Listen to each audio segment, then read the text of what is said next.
శ్రీ గురుభ్యో నమః. అక్బర్ బీర్బల్ కథల్లో భాగంగా ఇప్పుడు మనం చెప్పుకోబోయే కథ పేరు మెదడుకి జ్వరం వస్తుందా. అది కథ పేరు. మెదడుకి జ్వరం వస్తుందా, చూద్దాం వస్తుందా రాదో. ఒకసారి బీర్బల్కి బాగా జ్వరం వచ్చి కొన్ని రోజులు రాజ్యసభకు వెళ్ళలేదు. అక్బర్కి బీర్బల్ అంటే చాలా ఇష్టం. ఇన్ని రోజులు బీర్బల్ కనిపించకపోతే ఆతృతతో బీర్బల్ని చూడడానికి అతని ఇంటికి వెళ్ళాడు. బీర్బల్ జ్వరం వల్ల నీరసించి చిక్కి శల్యం అయిపోయి ఉన్నాడు. అక్బర్కి అతని అవగాహన శక్తులు ఏమన్నా తగ్గాయేమో అని ఒక చిన్న సందేహం వచ్చింది.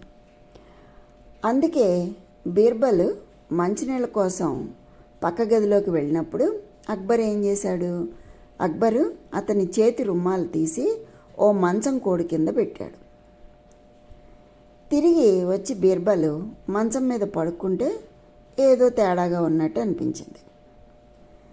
అక్బరు ఏమీ ఎరగనట్టు బీర్బల్తో కబుర్లు చెప్తూ కూర్చున్నాడు. కానీ బీర్బల్ మటుకు ఝాస్గా వినలేకపోతున్నాడు అక్బర్ చెప్పే మాటల్ని. కొంతసేపు ఇలా సాగాక అక్బరు బీర్బల్ పరధ్యానానికి కారణం ఏమిటి అని అడిగాడు. ఈ గదిలో ఏదో మారినట్టుంది అన్నాడు బీర్బల్. మారిందా? ఏమిటి మారిందంటావు అని అక్బర్ అన్నాడు.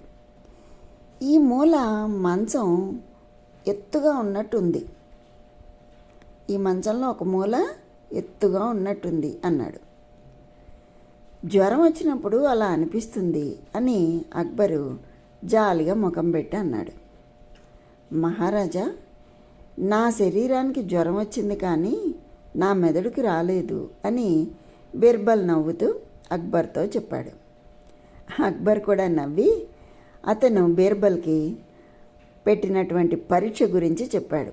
ఈ మంచం కింద రుమాలు నేనే పెట్టాను, నేను పరీక్షిద్దామని చెప్పి ఆ జరిగిన విషయం నవ్వుతూ బీర్బల్కి అక్బర్ చెప్పాడు. ఆ విధంగా శరీరానికి జ్వరం వచ్చింది కానీ మెదడుకి జ్వరం రాలేదు అన్న విషయాన్ని నిరూపించాడు బీర్బల్.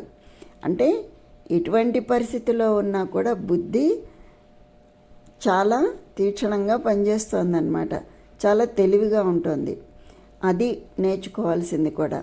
అంటే ఎట్టి పరిస్థితుల్లోనూ మనకి అన్నింటి మీద అవగాహన ఉండాలి, అన్నీ పరిశీలించుకోవాలి అని మనకి ఈ కథ ద్వారా తెలియచెప్తున్నాడు బీర్బల్.